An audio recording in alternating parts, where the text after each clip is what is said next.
So we are taking another route to Bodega Aurrera, to the shop.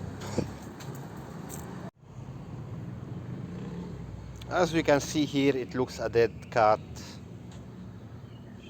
which dissolved already under the sun.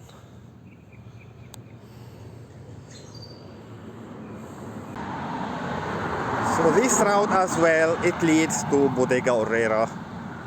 We are just turning around the corner from the opposite side.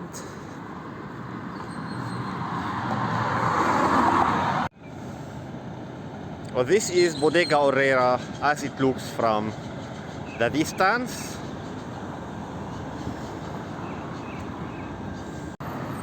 City is calm today, not too much movements around.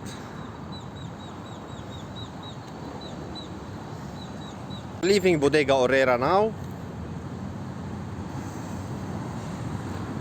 Somebody draw some graffiti on the wall. These clumsy ones.